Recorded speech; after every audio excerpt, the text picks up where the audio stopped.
Starting remarks లో చెప్పినట్టుగా చంద్రబాబు నాయుడు గారికి సంబంధించిన కేసులు ఉన్నాయి. ఏపీ సిఐడి కేసులను విచారణ చేసింది. సో ఇప్పుడు ఆయన ముఖ్యమంత్రిగా ఉన్నారు కాబట్టి ఆ కేసులను సిబిఐకి ట్రాన్స్ఫర్ చేయండి అంటూ ఒక పిటిషన్ హైకోర్టులో ఉంది. దానిపైన ఈరోజు వాదనలు కూడా జరిగాయి. ఏం జరిగే అవకాశం ఉంది? గతంలో ఇన్నర్ రింగ్ రోడ్ కేసు కావచ్చు, స్కిల్ కేసు కావచ్చు, వీటన్నిటిలో ఏపీ సిఐడి యాక్టివ్గా పనిచేస్తూ వచ్చింది. ఇప్పుడు ఆ సిఐడి చంద్రబాబు నాయుడు గారు అండర్లో పనిచేసే పరిస్థితి ఉంటుంది. ఆ కేసుల సంగతి ఏంటి? ఏం జరిగే అవకాశం ఉంది? చంద్రబాబు నాయుడు గారి కేసుల సంగతి కేసు ఏమవుతుంది కాదు, కేసు విచారణ పరిధి ఎక్కడ ఉంటుందని ఇప్పుడు ప్రధాన ఇంపార్టెంట్. కేసు ఏమైందని ఇప్పుడు తెలియదు కాదు. అది అరెస్ట్ అయ్యి జైలు నుంచి బెయిల్కి వచ్చేసిన తర్వాత అది ఇంకా సంవత్సరాలు పడుతుంది, మనందరికీ తెలుసు. అదే విచారణ పరిధినే మార్చాలి అనేది తిలక్ అనే అతను పిటిషన్ వేసినట్టున్నారు. ఇప్పుడు రెండు పిటిషన్లు ఉన్నాయి. యాక్చువల్గా ఉండవల్లి అరుణ్ కుమార్ గారు ఎలక్షన్ ముందే కక్ష సాధింపని చంద్రబాబు నాయుడు గారు అంటున్నారు, ఇది మీ ఏజెన్సీ అని. లేదు మీరేదో ఇన్ఫ్లుయెన్స్ చేస్తున్నారని చెప్పి జగన్మోహన్ రెడ్డి ఇద్దరు పోట్లాడుకుంటున్నారు. కాబట్టి దీంట్లో నిజాన్ని తగ్గాలంటే ఇద్దరికి సంబంధం లేని ఏజెన్సీ కింద వెళ్తే బాగుంటుంది అని ఉండవల్లి అరుణ్ కుమార్ గారు బహుశా నవంబర్ అక్టోబర్ లో పిటిషన్ వేశాడు హైకోర్టులో. ఇదే కేసు చంద్రబాబు గారి కేసు అన్నింటినీ సిబిఐకి ఇచ్చేయండి అని. అప్పుడు ఏ పంచాయతీ ఉండదు కదా, ఈ రాజకీయ గొడవలు ఏంది అనేసి.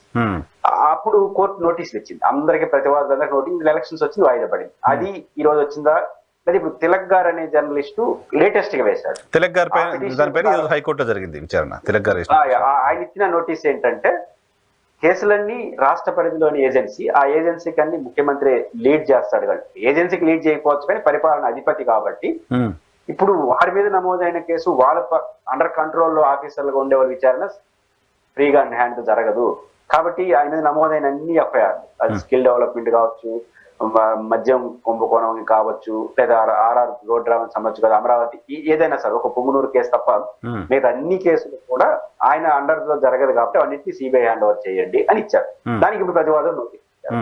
ఇప్పుడు ఆ ప్రతివాదులో చంద్రబాబు గారు ఉంటారు, రాష్ట్ర ప్రభుత్వం ఉంటుంది. రాష్ట్ర ప్రభుత్వం ఏం చెప్పాలి? లేదు విచారణ కానీ జరుగుతుంది అని చెప్పాలి. అసలు చంద్రబాబు గారు క్రాస్ పిటిషన్ చేశాడు, అసలు విచారణే అవసరం లేదు, ఇది దీని అర్హత లేదు, ఎందుకంటే తప్పుడు కేసులు అని ఇప్పుడు క్రాస్ పిటిషన్. ఇప్పుడు క్యాష్ పిటిషన్ ప్రతినిధి అవుతాడా, విచారణ ప్రతినిధి అవుతాడా? ముఖ్యమంత్రి కదా, ఆరోపణ విచారణ. కాబట్టి ఈ నేపథ్యంలో సిబిఐ అసలు ఏం చెప్తుంది? ఇప్పుడు సిబిఐ కూడా నోటీస్ ఇచ్చుంటారు, మీరు తీసుకుంటారా తీసుకోరని. ఇప్పుడు సిబిఐకి ఈ డిప్లొమాటిక్ సమస్య వచ్చేసింది. ఏంటంటే ఇప్పుడు తీసుకోను అన్నారు అనుకోండి, వెంటనే జగన్ గారు ఏమంటారు? ఢిల్లీ వాళ్ళు బ్రదర్ అంటారు. తీసుకునేసినారు అనుకోండి, మీరేమంటారు? ఢిల్లీకి చంద్రబాబుకి ఏదో చెడింది అంటారు. తీసుకుంటే ఢిల్లీకి బీజేపీ చెడింది, తీసుకోకపోతే వాళ్ళు మేనేజ్ చేస్తారని వస్తుంది. ఇది రసవత్తరంగా మారుతుంది. సిబిఐ ఇచ్చే అసలు ఇంకోటి ఉంది, సిబిఐ ఈ మధ్యకాలం తయారెట్టదైంది, తమ చెప్పదలుచుకుని చెప్పినప్పుడు వేయకుండా ఆపేస్తాం. లాజిక్ డిలే వేయకుండా ఆపేస్తాం. టైం ఇచ్చి వాళ్ళు డెసిషన్ తీసుకోవాల్సిందే. అట్లాంటి స్టాండ్ కూడా తీసుకునే అవకాశం. ఎందుకంటే సిబిఐ అన్ని కేసులు మేము చూడాల్సిన అవసరం లేదు అని చెప్పొచ్చు. ఎందుకంటే జాతీయ భద్రత, అట్లా జాతీయ భద్రత డాక్టర్ సుధాకర్ లాంటి కేసులు టేకప్ చేశారు ఆంధ్రప్రదేశ్ లో అనే చర్చ వస్తుంది. కాబట్టి ఇవన్నీ ఉన్నాయి. కాబట్టి నేను అనుకునేది ఆసక్తికరమైన రాజకీయం ఎక్కడ ఉంటుందంటే, ఈ పరిధి ఆంధ్రప్రదేశ్ పరిధిలో ఉంటుందా, సిబిఐ పరిధిలో ఉంటుందని క్రూషియల్. ఈ డెసిషన్ వచ్చేసిన తర్వాత దానిపైన కొంతకాలం చర్చ జరుగుతుంది. నేను ముందు 2 పాయింట్లు చెప్పాను కదా, ఇస్తే ఒక రకమైన చర్చ, ఈకపోతే ఇంకో రకమైన చర్చ కొంతకాలం జరుగుతుంది.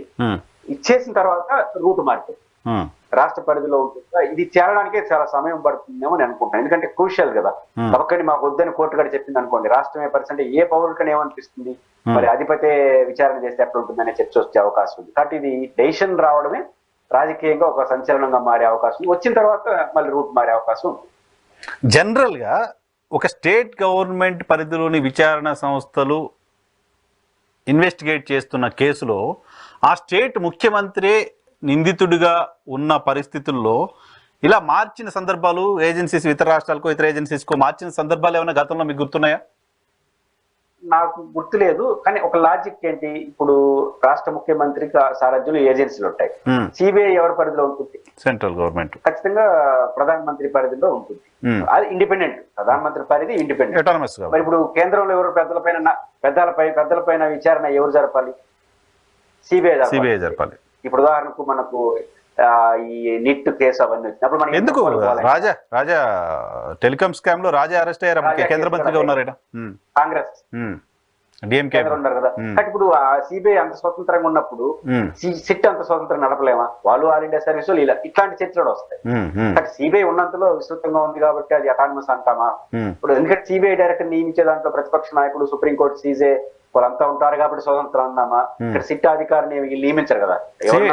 సిఐడిని రాష్ట్ర ప్రభుత్వం సిఐడి అధికారిని ఇస్తుంది కదా డైరెక్ట్ గా. రెస్పాన్స్ చేయొచ్చు. ఇక్కడ ప్రతిపక్ష నాయకుడు జడ్జి ఉన్నాడు కదా.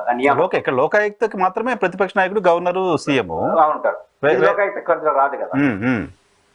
అది వస్తే ఇప్పుడు సిట్ డైరెక్టర్ బోస్ ఆయన సిట్ ఆఫీసర్ గా ఉన్న రఘురామ్ రెడ్డి సంథింగ్ విఆర్ లో ఉన్నాడు. ఇప్పుడు ఎవరైతే విచారణ కొత్త ఆయన వచ్చేస్తారు అక్కడ. బహుశా డీజీపీ గారు చూస్తున్నారో తెలియదు. ఇప్పుడు ఆయన ఏమి స్టాండ్ తీసుకోవాలి? ఇప్పుడు నిన్నటి వరకు సిట్ అధికారి ఏం చెప్పారు? చంద్రబాబు నాయుడు గారు నీళ్ళు తప్పు చేశారు అన్నారు. తప్పులు ఇంకా కోర్టులు తేలాలి, చంద్రబాబు గారు తీర్చుకోవాలి. ఇప్పుడు అదే సిట్ అధికారి చంద్రబాబు గారు తప్పు చేశారని వాదించగలడా?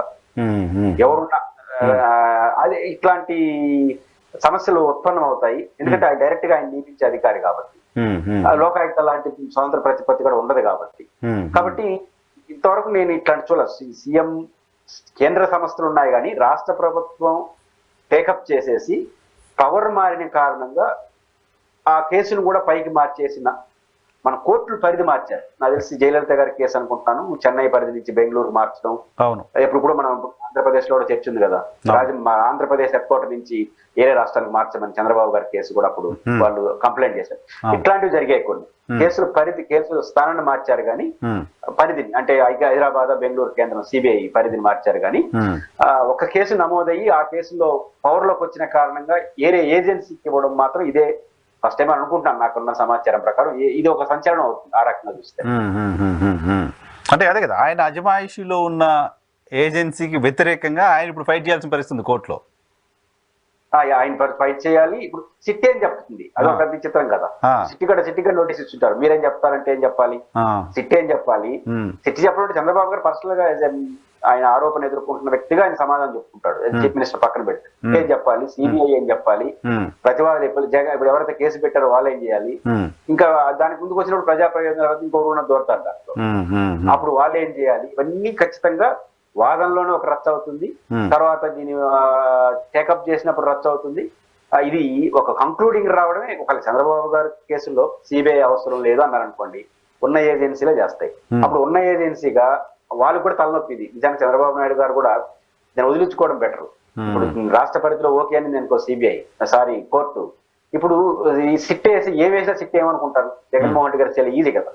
నిజానికి చంద్రబాబు గారు నిర్దోషి అయినా బయట వచ్చినా సిట్ అని నిర్దోషి వస్తే ఇబ్బంది వస్తుంది. కరెక్ట్. మీ పరిధిలో మీరు అది కూడా ఉంటుంది.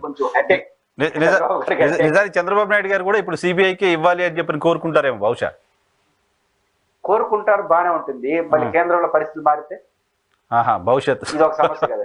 భవిష్యత్తులో అప్పుడు రాష్ట్రంలో పరిస్థితులు మారినా ఇబ్బందే కదా. రాష్ట్రంలో పైన మారిన ఇబ్బంది, దేశంలో పరిస్థితులు మారినా కూడా సిబిఐ అనేది ఎట్లా తయారవుతుంది ప్రతిపక్షాల పాలిట అనేది ఒక సమస్య వస్తాం. సో ఇంట్రెస్టింగ్ గానే ఉంటుంది ఈ కేసు ఫర్దర్ గా ఎట్లా పోతుంది. కేసు తీర్పు అనేది ఇప్పుడు జరగదు సార్. జగన్ గారి కేసు ఎన్ని రోజులు పడుతుంది, తీర్పు జరగదు. ఈ పరిధి నిర్ణయించే దాంట్లోనే అద్భుతమైన రాజకీయ విన్యాసాలు ఆంధ్రప్రదేశ్ లో జరుగుతాయి.